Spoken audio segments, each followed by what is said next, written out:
Ce soir, on est très heureux à l'EGE d'accueillir un de nos chercheurs, amis, associés, Peter Gescher. Peter Gescher est anthropologue, mais aussi historien. Il est professeur d'anthropologie à l'Université d'Amsterdam. Il a beaucoup travaillé sur l'Afrique de l'Ouest, notamment le Cameroun. Il a travaillé sur l'anthropologie politique, sur beaucoup de thématiques comme l'autochtonie, comme les appartenances. Il a fait un livre sur l'autochtonie, sur citoyenneté et exclusion. Il a aussi fait un livre récemment sur la sorcellerie et la politique. Il dit que c'est un sujet difficile. Donc on l'écoutera parler de sorcellerie et intimité en Afrique, mais aussi avec des comparaisons, si j'ai bien compris, avec d'autres parties du monde. Donc, en votre nom, au nom de la direction de l'EGE, je lui laisse la parole pour une 50aine de minutes. Merci.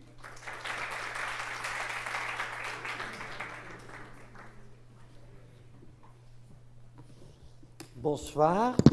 Merci beaucoup de cette introduction très, très gentille. Je suis très heureux de présenter ici. C'est une très bonne occasion de rejoindre Fatma, qui a travaillé avec nous pour un programme de recherche sur culturalisation de la citoyenneté aux Pays-Bas et ailleurs. Et donc, on a eu une bonne coopération. Et aussi de rencontrer les étudiants de Mohamed Touzi, qui est un vieil ami. Malheureusement, il n'est pas ici. Je dois d'abord m'excuser pour mon français. C'est un français très approximatif. J'ai l'habitude de présenter en anglais, donc si je retombe en anglais, il faut m'excuser. Si vous ne suivez pas mon français, il faut immédiatement me signaler, j'expliquerai.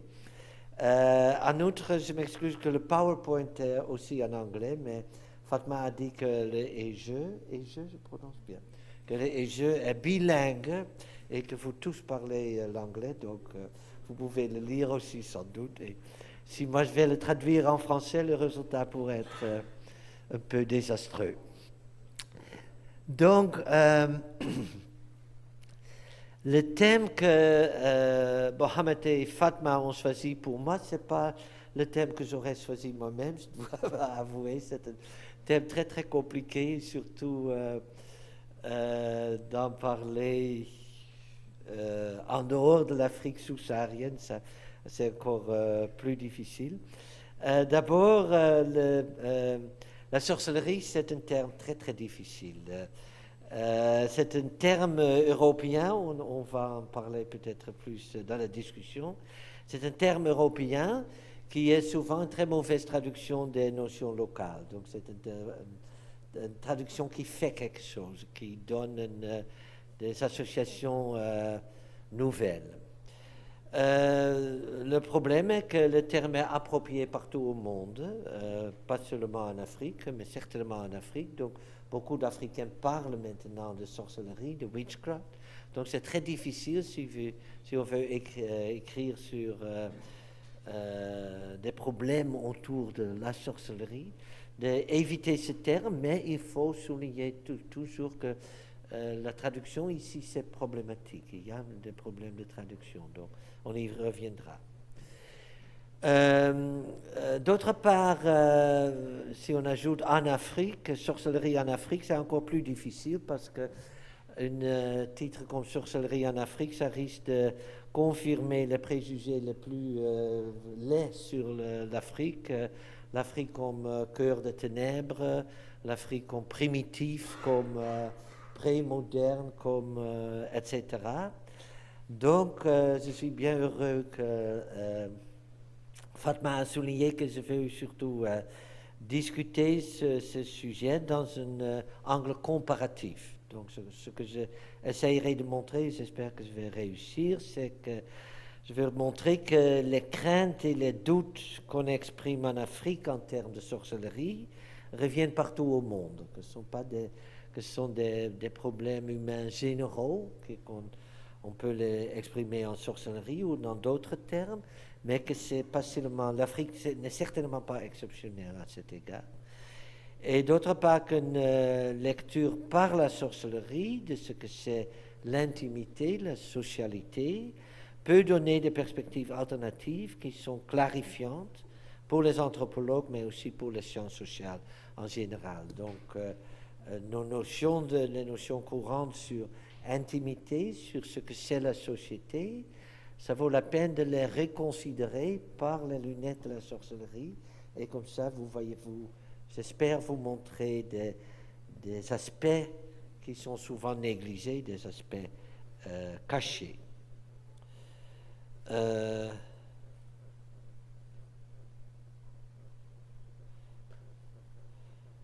Donc, oui, l'idée de ce que je ferai dans les 50 minutes que Fatma m'a donné, j'essaierai de résumer très brièvement quelques éléments de ce livre, vous voyez sur l'écran.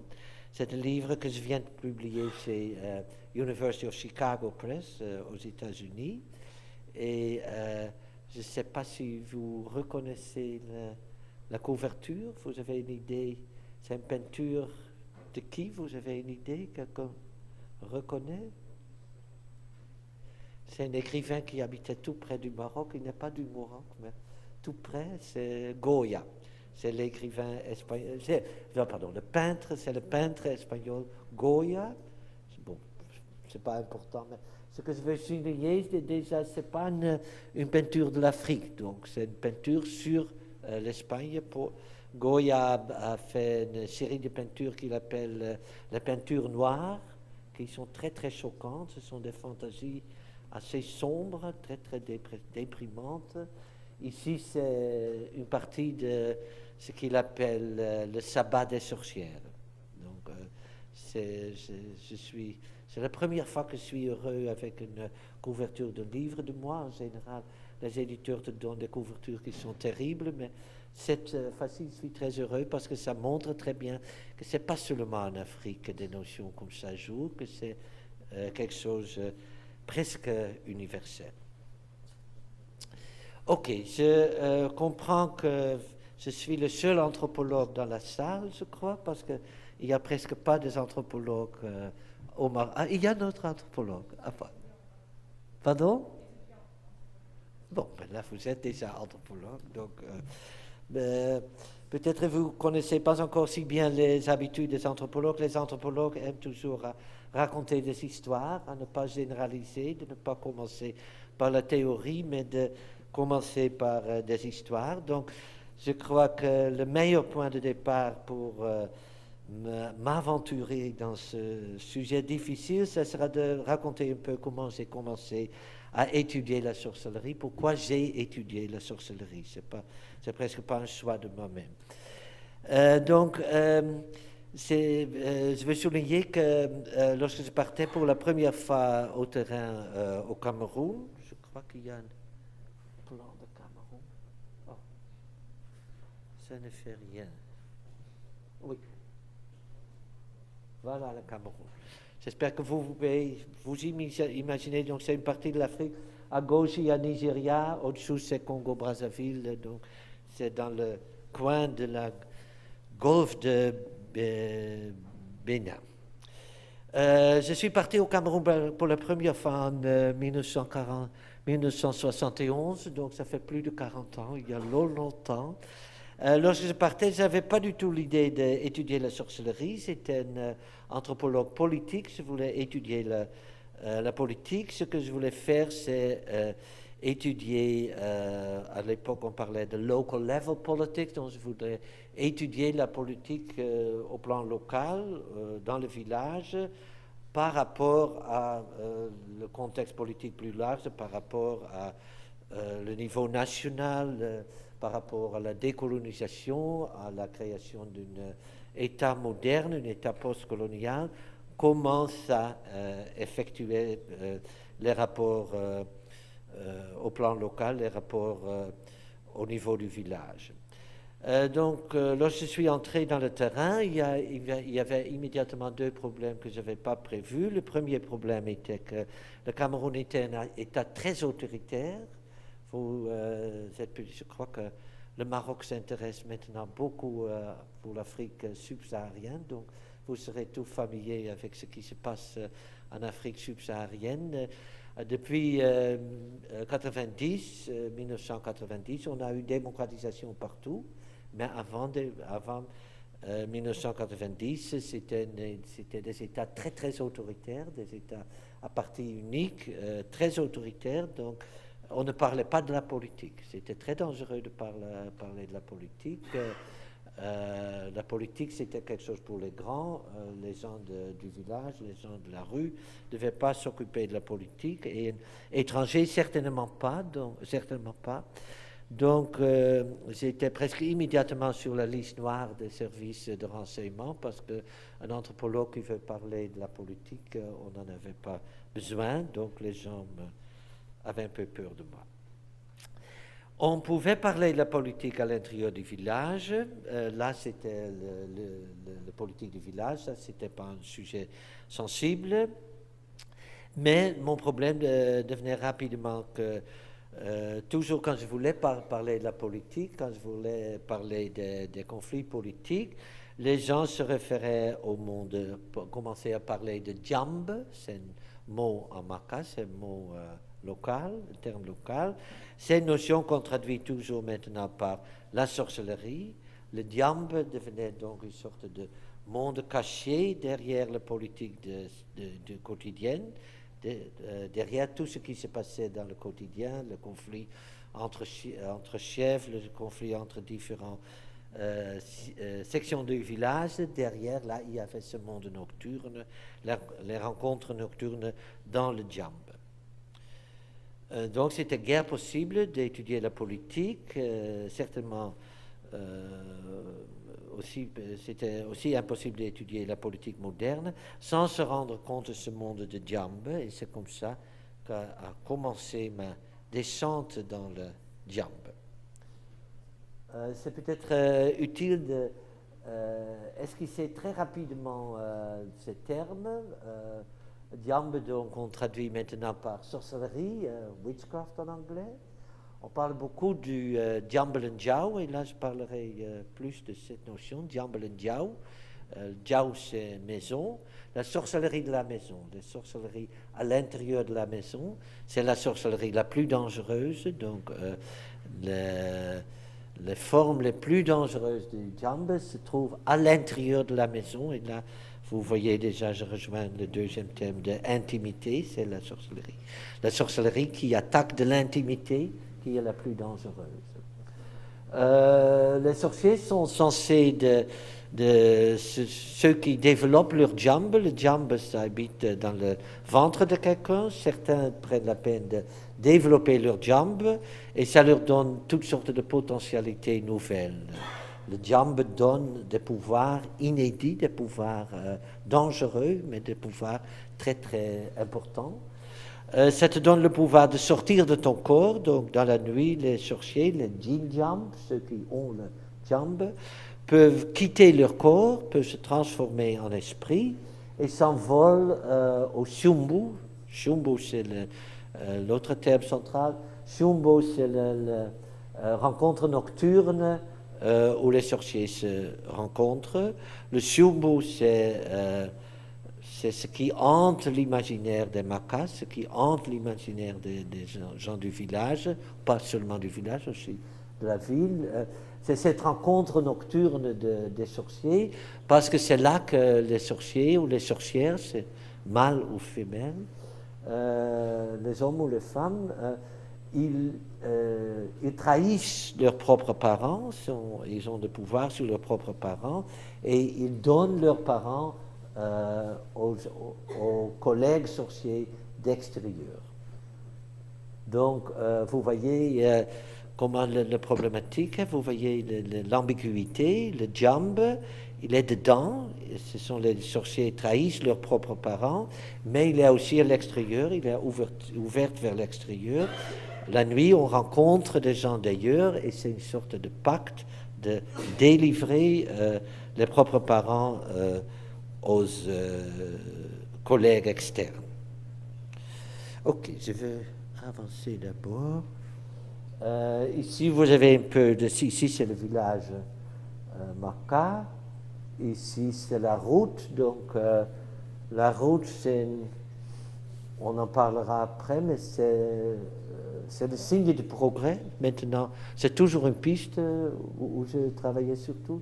Il y a des routes goudronnées maintenant, mais pas beaucoup. Ici, c'est la route par laquelle les colonisateurs, c'est créé par les colonisateurs. C'est l'ouverture du village, l'ouverture forcée vers l'extérieur. Le Cameroun a été d'abord colonisé par les Allemands. Ensuite, les Français et les Anglais ont divisé entre eux le Cameroun pendant la Première Guerre mondiale. Et comme d'habitude, l'Angleterre a pris la partie plus petite, mais la partie la plus riche, et les Français ont pris la partie la plus grande, mais la partie plus pauvre. Donc, il y a une division caractéristique. Cette région est dans la région francophone, colonisée après par les Français. La route, donc les villages ont été forcés de se remettre au bord de la route. C'est pas la route qu'on a pu forcer les gens de travailler, les travaux forcés, qu'on a pu imposer des taxes, etc. Donc, mais la route, c'est aussi le signe du progrès. Par la route, on peut aller à l'hôpital. Par la route, on peut aller à l'école. Donc, la route est très ambiguë. C'est assujettissement, c'est aussi progrès. Ici, vous voyez une toute autre partie du Cameroun, c'est le mont Coupé. Et je vous montre cette image parce que c'est une illustration comment ces notions de diambe, ces notions de sorcellerie, comment elles sont dynamiques, comment elles changent sans cesse. Le mont Coupé, c'est une montagne, vous le voyez ici, je crois. Oh non, encore pire. Le mont Coupé se montre guère, c'est pour ça que ça a une réputation très spéciale. C'est complètement boisé, c'est toujours dans les ombres. Sur le mont Coupé, elle est le symbole de richesse illicite. On peut acheter maintenant moins, mais surtout dans les années 70, 80, on vendait au marché des petits écrits populaires avec mon coupé sur la couverture, et là tu étais sûr ce qui était dans ces petits pamphlets. C'est une sorte de prescription comment tu peux devenir riche. Donc le mont coupé promet des richesses, et là je veux revenir. Donc là voilà. Le mont Coupé est le symbole de ce qu'on peut appeler la nouvelle sorcellerie de la richesse, qui est certainement pas spéciale pour le Cameroun, qui est partout sur la côte de l'Ouest. C'est un très bon exemple aussi de cette ambiguïté de l'intérieur et de l'extérieur, le diambe, la sorcellerie, sur l'articulation de l'intérieur et de l'extérieur. Le mont Coupé est symbole pour des formes de richesse, des formes de sorcellerie, de richesse nouvelle. On peut parler, certains parlent de con et con, femme là, coupé, c'est tout le même mot. L'idée derrière cet imaginaire, l'idée centrale de cet imaginaire, c'est que il y a une nouvelle forme de sorcellerie, une forme de sorcellerie qui n'est plus cannibaliste, on ne mange plus ses victimes, mais c'est une sorcellerie des zombies. On transforme les victimes dans des travailleurs, des esprits qui travaillent pour le propriétaire, celui qui impose cette forme de cette spell, comment on dit spell, cette sorcellerie. Comment tu sais que ça existe, comment tu sais si quelqu'un a le con, le femme là, ou le coupé? C'est parce que ce sont les nouveaux riches. Les nouveaux riches, ceux dans les années 60, 70, c'était de grands frigidaires, de maisons très riches. Maintenant, les gens, on reconnaît ces gens par des grands hôtels ou encore des richesses plus grandes. Ce sont les nouveaux riches. Pourquoi ils sont si riches? Parce qu'ils ont toute une armée de zombies qui travaillent pour eux et qu'ils transportent vers le mont Coupé, c'est ça l'imaginaire. il transporte vers le mont Coupé, où il travaille sur, on parle toujours des plantations invisibles, où il travaille dans la nuit, et c'est là qu'il y a une accumulation de richesses nouvelles. Donc, vous voyez déjà comment, et là je vais revenir sur ce thème, comment c'est problématique de caractériser ces notions de sorcellerie comme traditionnelles. Imaginaire de femme là ou du coupé, et au contraire, c'est pas du tout traditionnel, ça parle des changements modernes, ça parle de richesses modernes, ça parle d'ouverture moderne, donc c'est très important de reconnaître comment ces notions de sorcellerie, comment elles sont dynamiques. Ce ne sont pas des choses d'une tradition qui est en train de disparaître, au contraire, ce sont des notions très dynamiques qui se greffent sur la modernité, qui se greffent sur les changements modernes. On dit maintenant même, il y a une sorte de globalisation de la sorcellerie. On dit maintenant que le mont Coupé, c'est seulement une relay station, comment c'est une station dans une région beaucoup plus large, beaucoup plus mondiale, où on trafique les zombies vers d'autres parties du monde. On dit que le mont Coupé est lié aux mafias et que les zombies circulent dans ces circuits de mafia, dans les circuits globaux de mafia. Vous voyez, c'est une imaginaire qui s'expande toujours, qui n'est pas du tout seulement lié au village, mais qui s'adapte aux changements modernes. Lorsque j'ai commencé à travailler au Cameroun, j'avais un assistant qui m'a dit là où il y a l'électricité, la sorcellerie disparaît. Et là, j'étais assez, moi je trouvais une notion très claire. Après, il se devenait clair, il avait travaillé pour des prêtres hollandais, qui étaient des missionnaires hollandais, et il avait appris cette expression de ce prêtre. Et là, c'est une notion complètement incorrecte de quoi il s'agit. Donc, c'est l'idée que ce sont des traditions qui disparaîtront avec la technologie moderne. Au contraire, ce qu'on voit maintenant, au Cameroun, il y a presque partout l'électricité. La sorcellerie n'est certainement pas partie. Au contraire, dans les rumeurs sur la sorcellerie, l'avion est très important. On parle beaucoup des avions. Les sorciers s'envolent. Donc maintenant, on dit que les sorciers ont des avions.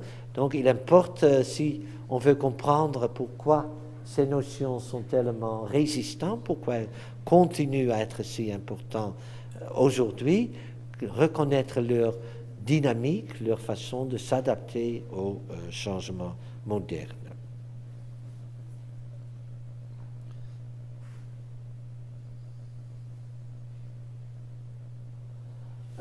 Ici, c'est un livre très très intéressant sur ces notions de coupé, de femme là. C'est écrit par un Français qui vient de mourir, c'est très dommage qu'il est décédé. Éric de Rony, il était déjà assez âgé. C'est un prêtre catholique qui travaille à Douala, sur la côte, la grande ville du Cameroun, sur la côte du Cameroun, qui travaille là depuis la fin des années 50 et qui a été initié comme un ganga. Ganga, c'est le docteur qui peut protéger contre les sorciers, qui a le deuxième paire de yeux, donc il peut voir ce que les sorciers font dans la nuit. Il a écrit ce beau livre sur la façon dont il a été initié et il a été très très fameux au Cameroun, ce qui est très intéressant. Donc il a été toujours, il a été dans l'avant-garde de l'Église qui veut prendre au sérieux ses connaissances locales, qui veut utiliser ses connaissances locales pour guérison, pour aider les gens, la sagesse des docteurs traditionnels, les utiliser pour guérir. Dernièrement, il est complètement dépassé, juste avant les dernières années avant sa mort, il a été complètement dépassé par les églises pentecôtistes. C'est un sujet qui est peut-être pas très connu au Maroc. Les églises pentecôtistes, c'est une nouvelle forme de fondamentalisme chrétien qui se répand partout en Afrique, qui aussi en Afrique islamisée et qui devenaient toujours plus forts et qui reconnaissent le diable dans la tradition. Donc, pour les pentecôtistes, on peut faire peut-être des parallèles avec des fondamentalistes islamiques. Ils voient le diable derrière tout ça. Donc, pour eux, de Ronnie jouait avec le diable. C'était pas du tout de la sagesse locale. C'était pas du tout c'était pas du tout progressif d'utiliser ces connaissances pour essayer de guérir les gens. Au contraire, c'était jouer avec le diable et il fallait exorciser le diable. Donc, je montre cet exemple, je cite cet exemple pour vous montrer de nouveau comment tout ça est en train de bouger. C'est pas du tout une tradition qui est fixe et qui disparaît. C'est un monde plein de changements, plein de tournants et il y a toutes sortes de choses qui se passent sans cesse. Ça bouge beaucoup. Je crois que d'abord il faut souligner que cet imaginaire, donc pour résumer très rapidement, le Djambe qui permet à un sorcier de sortir de son corps, de s'envoler dans la nuit, de rencontrer un sabbat de sorciers les autres, où on fait des victimes, où on fait des choses terribles. C'est un imaginaire qui n'est pas du tout spécial pour l'Afrique. Ce n'est pas du tout pour le Maroc, mais là vous pouvez en parler dans la discussion. C'est un imaginaire qui se retrouve partout en Europe, par exemple. C'est presque le même imaginaire des sorciers et des sorcières en Europe. Là aussi, les sorciers sont censés de s'envoler, de rencontres dans la nuit. Donc cette notion de transformation et cette notion de voler, ça se retrouve partout en Amérique latine, dans beaucoup de parties de l'Asie. Donc, de nouveau, je veux souligner que ce n'est pas quelque chose qui est spécial pour l'Afrique, c'est quelque chose qu'on retrouve partout, et on retrouve partout ce lien avec l'intimité. Ce lien, donc presque toujours, les sorciers ont de pouvoir spécifique sur leurs proches. Donc, je voulais parler un peu plus de ça. C'est donc le deuxième choc que j'avais lorsque j'essayais de comprendre un peu ce monde de Djambe. Le premier choc était qu'on ne pouvait pas parler politique sans parler du Djambe. Le deuxième choc est que ce lien étroit avec la parenté. Là, je n'avais pas du tout entendu ça. Mes amis, mes informateurs ne cessaient pas de répéter que le Djambe Ndjau, que j'avais cité déjà, cette sorcellerie de la maison, était la plus dangereuse, c'était la plus terrible sorcellerie. Lorsqu'on se sent attaqué, on cherche toujours la source de l'agression occulte, premièrement dans la maison, et le Nganga, c'est le guérisseur, c'est un mot bantou qui est très répandu en Afrique noire. Le Nganga cherchera toujours à rassembler la famille pour forger une réconciliation des esprits. Donc, par exemple, ce livre sur Éric de Ronnie sur comment combattre les femmes, là, comment combattre les cons. Sur la couverture, c'est son professeur, c'est celui qui l'a initié dans la sorcellerie. Et lui, il était spécialiste pour combattre les femmes, là, combattre les cons. Et crucial était de réunir la famille. Il ne pouvait pas guérir lorsqu'il devait guérir quelqu'un. Il pouvait seulement travailler. Il disait, il faut rassembler la famille. Si la famille refuse de venir, je ne peux rien faire. Ce qui était souvent très, très pénible parce que il travaillait à Douala. Douala est maintenant une ville de 3 millions. À l'époque, ça avait peut-être 1 million. Les gens ont souvent pas plus tellement de rapport avec les gens au village. Donc, il faut faire venir les gens du village, il faut organiser tout ça. Et là, vous voyez comment tout cet idiome est relié à la famille. On peut seulement guérir, on peut seulement réconcilier lorsque la famille est présente. Je dois avouer que pour moi, c'était une sorte de choc, ce lien entre sorcellerie et intimité. Donc, il faut lire la sorcellerie comme la trahison de tes proches, la trahison des gens qui sont dans ton intimité. Donc en rentrant, j'ai commencé à lire la littérature anthropologique sur la sorcellerie et je voyais que je n'aurais pas du tout être surpris. Tous les anthropologues répètent que partout au monde, il y a ce lien avec intimité, il y a ce lien avec la maison qui est la source, évidemment, la source de solidarité, mais aussi la source de danger. Et c'est sur cet aspect que je veux revenir, cette ambiguïté de maison, de famille, d'intimité, comme solidarité, mais aussi comme danger. Ce qui est nouveau dans tout ça, c'est que tous ces anciennes études anthropologiques, les études d'anthropologie classiques, jouaient dans des villages, à l'intérieur des villages, où presque tout le monde est apparenté, en Afrique en tout cas, mais même dans d'autres parties du monde. Donc là, c'est parce que tout le monde est apparenté, donc c'est très clair que les rumeurs de sorcellerie avaient à faire avec ces rapports intimes. Ce qui a changé, que maintenant en Afrique sous-saharienne aussi, il y a une urbanisation très forte, donc il y a maintenant la migration transcontinentale, vous serez tous familiers avec ça, les gens qui désespérément essayent de quitter le pays et de trouver un emploi, une possibilité de travailler ailleurs, en Europe, mais aussi au Moyen-Orient, en Asie, dans le Golfe, partout. Même,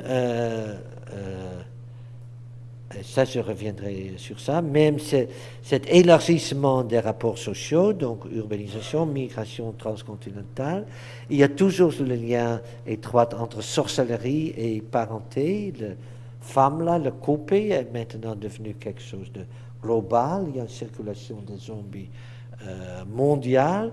Et toujours, on revient sur le lien avec la famille. Pour guérir la femme là, il faut réunir la famille.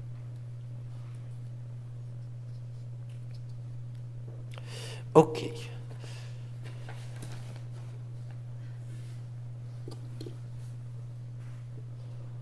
Donc, pourquoi j'ai fait tout un livre sur ce lien entre sorcellerie et intimité? Il y a deux aspects qui m'intéressaient surtout. C'est d'abord la possibilité de faire des comparaisons. Donc, on peut dire que partout, il y a ce lien entre ces idées sur sorcellerie et intimité, certainement pas seulement en Afrique, mais on voit aussi que ce lien se cristallise, prend des formes différentes. L'Afrique n'est certainement pas exceptionnelle, mais c'est une trajectoire dans des possibilités plus générales de relier sorcellerie et intimité. D'autre part, ce que j'essaie de faire dans le livre, c'est de voir si je peux plus ou moins contenir cette notion de sorcellerie, si ce lien avec intimité peut aider à contenir, à capturer la notion de sorcellerie. Pourquoi je commencerai avec ce deuxième point, et peut-être un exemple peut servir pour expliquer cette idée de contenir, d'ancrer cette notion de sorcellerie. Il y a 4 ans, on avait une grande colloque à Yaoundé, c'est la capitale du Cameroun, sur pluralisme médical à l'église catholique à Yaoundé, organisé par le père de Ronnie, dont je viens vous montrer le livre. Et moi, j'avais un papier sur sorcellerie et guérison. La salle était très pleine, de 500 étudiants, plus surtout étudiants, toutes sortes de gens dans l'audience, mais beaucoup de gens. Donc on avait un système que tout le monde qui voulait poser une question devait remplir une petite note et après donc je recevais tout un tas de notes et je devais répondre à toutes ces notes. La première note que j'ai ouverte était vraiment surprenante pour moi. La première note était disait quand est-ce que vous les Européens, vous arrêterez d'exporter vos formes de sorcellerie chez nous, franc-maçonnerie, Rose-Croix et homosexualité. Donc là, c'est bon. Qu'est-ce qu'on va faire avec cette question? Je vous cite cet exemple parce que vous voyez ce qui se passe. La notion de sorcellerie devient une sorte de fourre-tout. Tout peut être compris sous ce terme sorcellerie. Et ça devient une sorte de, comme on dit en anglais, self-fulfilling prophecy. Comment on dit self-fulfilling prophecy? Qui va m'aider? Une prophétie qui se confirme. Hein, donc, on dit, les gens maintenant ont peur, il y a la sorcellerie partout, la sorcellerie, de nouvelles formes de sorcellerie, il y a une omniprésence de sorcellerie. On fait élargir la notion de sorcellerie toujours plus. Donc, si tout est couvert par la sorcellerie, comme franc-maçonnerie, homosexualité, là, tout est en effet sorcellerie, alors là, en effet, la sorcellerie est omniprésente. Donc, ça devient une sorte de cercle vicieux. Donc, c'est très important d'essayer de contenir ce terme de sorcellerie, d'éviter que ça devienne ce qu'on... empty signifier, signifiant vide, quelque chose qui n'a pas de signification même, un terme qui est presque sans signification même, qui peut s'adapter partout, et ça sont des termes très dangereux, parce que ce sont des termes qui commencent à avoir une vie de leur propre, une vie propre. Je dois ajouter que cette question n'était pas si inattendue, j'aurais dû m'y attendre. Cette question sur franc-maçonnerie, Rose-Croix et homosexualité. Au Cameroun, toute l'élite, on ne peut pas dire toute l'élite. C'est très clair que le président du Cameroun, M. Paul Biya, est très impliqué dans la Rose-Croix. La Rose-Croix, c'est une forme de franc-maçonnerie. D'autres politiciens sont... très impliqués dans la franc-maçonnerie. Donc, les gens ont l'idée de la politique nationale comme dominée par des sociétés secrètes, comme la franc-maçonnerie. La franc-maçonnerie est un peu connue. Vous avez une idée de ce que c'est? C'est une... Autrement, on va expliquer dans la discussion. Quelqu'un va m'aider. C'est une société secrète, surtout des hommes, qui est active dans la société européenne, mais maintenant partout au monde. C'est une sorte d'association d'élite qui se réunit en secret, qui ont une sorte de religion, qui ont des temples fermés. Donc ça donne pour les gens au Cameroun, mais pas seulement au Cameroun, partout au monde. Il y a cette image des grands, des politiciens, qui font une sorte de... qui se réunissent, qui font une sorte de messe, oui, mais surtout une sorte de complicité. Donc on se protège entre eux, Au Cameroun, on dit que ce qui est très important pour comprendre la politique nationale, c'est la rivalité entre franc-maçonnerie et Rose-Croix. Ce sont deux groupes d'élite. Donc, vous voyez, ça s'exprime facilement, ça s'associe facilement avec la sorcellerie. C'est quelque chose de secret, de fermé. Donc, il y a cette association. Il y a aussi une association dans beaucoup de rumeurs sur la sorcellerie avec l'homosexualité. Le Shumbu, la rencontre nocturne dont je vous ai parlé, c'est une transgression. Transgression, c'est quelque chose qui... Tout ce qui est illicite dans la vie quotidienne est permis, se pratique dans cette rencontre nocturne, et cette complexe de franc-maçonnerie, homosexualité, sorcellerie est très très vivant au Cameroun. Ce que j'essaie de montrer par cet exemple, c'est qu'il faut être très prudent avec cette notion. Et donc, c'est pour ça aussi que ça me gêne un peu de vous parler tant de la sorcellerie. Je n'aime pas tellement en parler, mais j'ai fait un livre sur ça. Mais l'idée de ce livre, c'est d'essayer de contenir la sorcellerie. Ça serait très important. C'est évidemment impossible de vraiment définir la sorcellerie. C'est impossible de faire une définition fixe, parce que c'est justement le flou de ces termes, l'ambiguïté constante, la façon dont ils peuvent s'élargir, peuvent tous articuler toutes sortes de formes qui fait la puissance de ces termes. C'est seulement parce que la sorcellerie est une sorte de complexe de notions assez floues et assez instables, que ces notions peuvent s'adapter si facilement aux changements modernes, peuvent se greffer si facilement sur les changements modernes. Donc, si on essaye d'imposer une définition très très fixe, on expédie ce qu'on veut expliquer. On expédie pourquoi ces notions sont tellement résilientes, pourquoi ils reviennent toujours, pourquoi ils se greffent sur des situations très changeantes. Tout de même, je crois que c'est très important d'essayer tout de même de les ancrer un peu, de donner une sorte de noyau fixe, et je crois que ça pourrait être ce lien avec, entre sorcellerie et intimité, la sorcellerie qui exprime la réalisation choquante que l'intimité n'est pas seulement positive, mais que l'intimité peut être aussi assez dangereuse.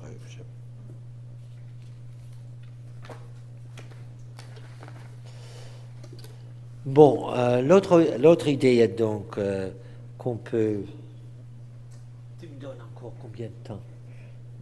5 minutes? 10 minutes? Combien? 1 minute? 10 minutes? Non. Mais tout de même, j'irai plus rapidement. L'autre aspect de ce lien qui m'intéresse beaucoup, c'est la possibilité de comparaison. Si, en effet, ça retourne dans beaucoup de coins du monde, ce lien entre sorcellerie et intimité, cette idée que intimité peut être très, très dangereuse, si on retrouve ça partout, ça vaut la peine de comparer dans quelle sorte de forme ça s'exprime, dans quelle sorte de trajectoire ça s'actualise. J'ai cité ici Achille Mbembe.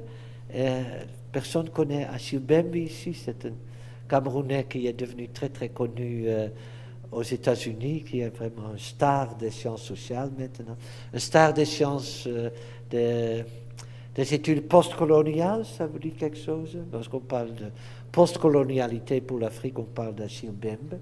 Achille Mbembe a très bien formulé de quoi il s'agit, l'idée de désenclaver l'Afrique, de montrer que l'Afrique n'est pas exceptionnelle, que ce lien entre sorcellerie, cette obsession avec sorcellerie, intimité, n'est pas seulement quelque chose de l'Afrique, mais que ça revient partout au monde.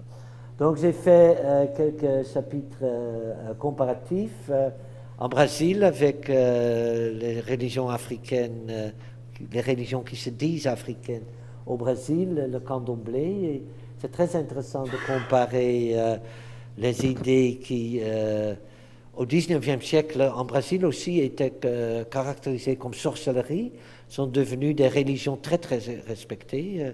Le candomblé, c'est une religion nationale pour beaucoup de Brésiliens.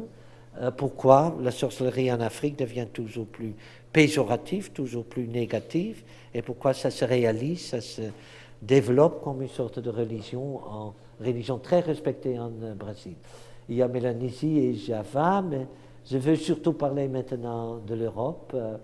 La comparaison entre Europe et l'Afrique sous-saharienne, à cet égard, est très intéressante, et je me demande à quelle mesure l'Afrique du Nord, quelle est sa position dans cette comparaison. Pour aller très rapidement, la comparaison avec l'Europe, c'est intéressant parce que ça peut esquisser des conceptions très différentes de ce que c'est la maison, de ce que c'est le diao, comme les Macals disent. Il y a un point qui revient toujours dans la littérature sur l'Europe, donc je parle de la littérature historique sur les grandes chasses aux sorcières du XVIe, XVIIe siècle au Cameroun, lorsque des centaines et des centaines de femmes, et pas seulement des femmes, aussi des hommes, ont été brûlés en Europe comme sorcières, sorciers. Mais je parle aussi du livre très connu de Favre Saada, Les mots, les morts et les choses. C'est un livre Le secret, l'occulte vous intéresse, c'est un livre très très intéressant. Favre Saada a fait la recherche, c'est une femme française tunisienne. Elle a fait ses recherches dans les années 70, 1970, en Normandie, en France, et elle est revenue avec un livre qui parle de la sorcellerie en Normandie. Les Français ont été très choqués, juste pas si loin de Paris. Les paysans qui essayent de s'ensorceler entre eux, qui ont des spécialistes des ensorcellements, etc. Un monde très très violent et très dangereux. Un point commun dans toute cette littérature, c'est qu'en Europe, les sorciers sont des voisins et pas des parents. C'est une sorte de point qui revient toujours.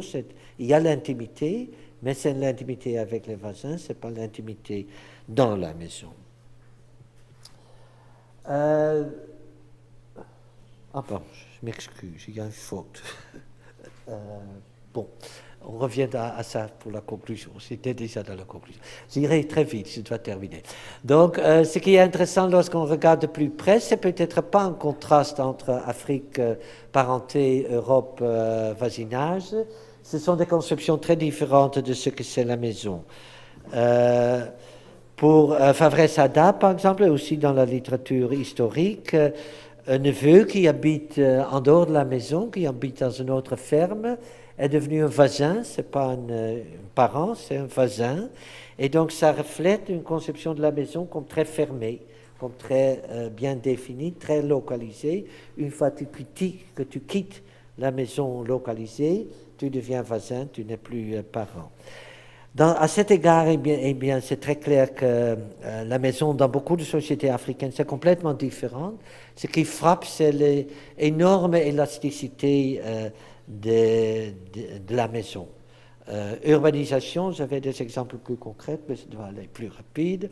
Avec urbanisation, on reste membre de la maison. Les gens qui sont en ville, ils sont souvent pas permanemment en ville, ils reviennent souvent au village, c'est une sorte de va-et-vient. Ils restent certainement membres de la maison, ce qui veut dire qu'ils sont toujours aussi vulnérables pour ce jambaladiao, pour cette sorcellerie de la maison. Ça devient encore plus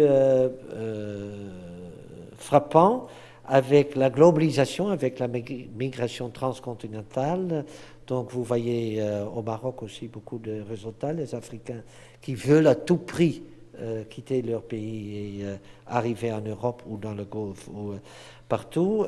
Je vais vous citer très rapidement un exemple très très intéressant sur une étude d'une anthropologue israélienne, Galia Sabar, qui a fait des recherches parmi les Ghanéens à Tel Aviv et leur église pentecôtiste.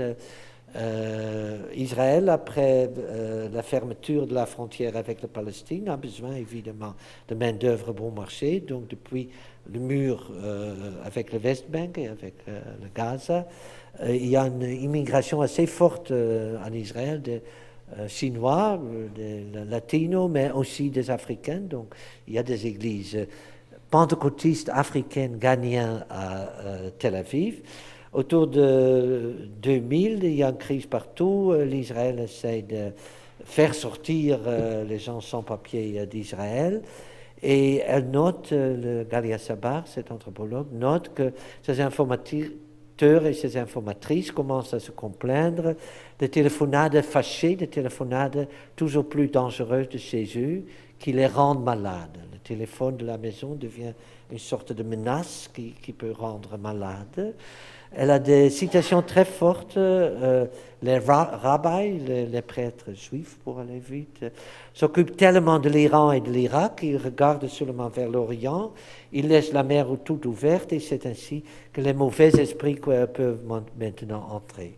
Donc vous comprenez l'idée, hein, c'est la sorcellerie de la maison, le jambaladiao, qui maintenant peut même traverser l'océan, qui entre par la mer et qui rend les gens malades. Évidemment, la famille à la maison est fâchée qu'il n'y a pas les remittances, les paiements de retour qui n'arrivent plus parce qu'on n'a plus d'argent. Et là, les téléphones de la maison deviennent toujours plus dangereuses.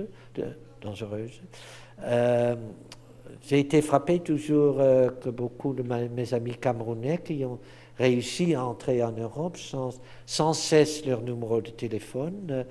Et là, c'est l'explication. Le téléphone de la maison devient un contact par téléphone avec la maison, avec les gens at home. Est très bien, c'est très bien d'entendre leur voix, c'est aussi très dangereux. Et ça, je crois que c'est très important. Il y a tendance à voir les migrateurs comme une sorte d'individu qui prend des décisions individuelles. C'est très important pour les migrants africains de réaliser qu'ils portent toute une famille derrière eux. Ils ne sont pas du tout des individus.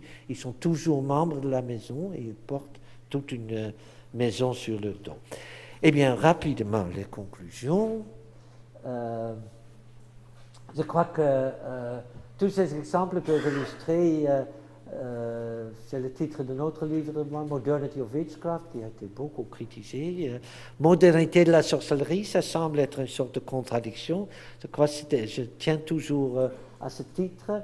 C'est l'importance d'étudier la dynamique de ces croyances, qui nous force de dépasser les oppositions faciles entre traditionnel et moderne.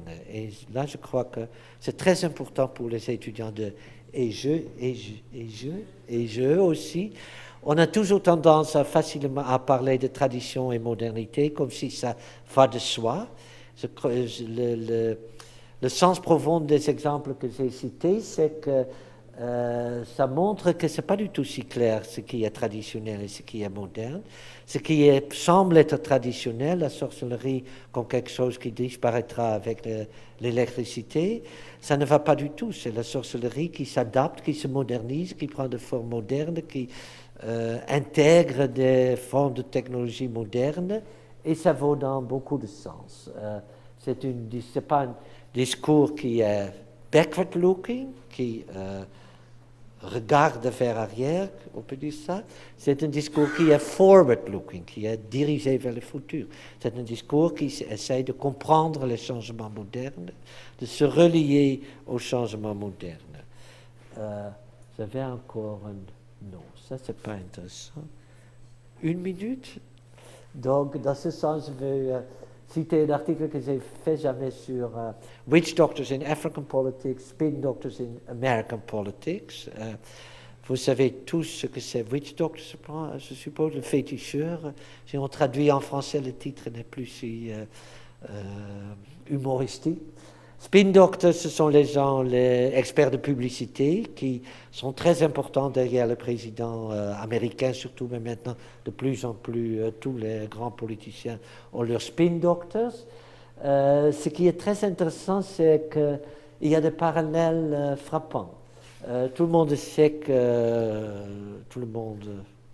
Non, pas tout le monde. Il y a beaucoup de rumeurs sur les présidents africains qui ont leurs witch doctors derrière eux. Il y a eu le marabout Cissé de Mali qui a travaillé pour Mobutu, Kirikou Sékou Touré, qui a fait toute une série de présidents. Le président est censé être profondément impliqué dans la magie et sans doute... il y a des raisons de croire ces rumeurs, mais c'est aussi important de montrer que le spin doctors, l'importance des spin doctors dans la politique américaine ajoute aussi une sorte de magie dans la politique. Donc, c'est très facile d'opposer African politics, la politique en Afrique, au magique, et le plus magique que les Africains sont, le plus transparent de la politique moderne dans la démocratie moderne paraît être. Le spin doctors, crucial pour le rôle des spin doctors, c'est qu'ils travaillent en secret. Il y a un très beau livre sur le fameux spin doctor de Clinton, qui a 2 fois sauvé Clinton lorsqu'il était sur le point de perdre des élections, et qui a été très effectif, Dick Morris. La chute de Morris a été très spectaculaire. Times a voulu publier une couverture avec Dick Morris. Donc, d'abord, ils ont fait un dessin avec Dick Morris, le spin doctor, dans la tête de Clinton, donc très intime. Ensuite, de Clinton a refusé ça. Ensuite, ils ont eu un dessin où le petit Dick Morris est sur l'épaule de Clinton et presque dans son oreille, qu'il a l'oreille du président. Donc, vous voyez de nouveau cette intimité, c'est quelqu'un qui est très très proche. Le fait que Times a publié ça a été la chute de Clinton. Les spin doctors peuvent seulement travailler en secret dès qu'ils cherchent eux-mêmes, donc ce sont des experts de publicité qui doivent eux-mêmes craindre la publicité parce que dès qu'ils sont dans la publicité, ils perdent leur efficacité. Donc je crois que je suis arrivé à une conclusion qui peut intéresser les étudiants de ESE, parce qu'il y a beaucoup de Sciences Po parmi vous, je crois que dans l'Occident aussi, le secret est au cœur du politique. Donc il faut vous méfier de la littérature moderniste sur la politique occidentale, comme si c'est tellement transparente. Dans la politique occidentale, il y a le secret aussi comme crucial, et une lecture par la sorcellerie de la politique moderne peut aider à dépister ces secrets, ces aspects plutôt occultes. Bon, je suis arrivé. Merci.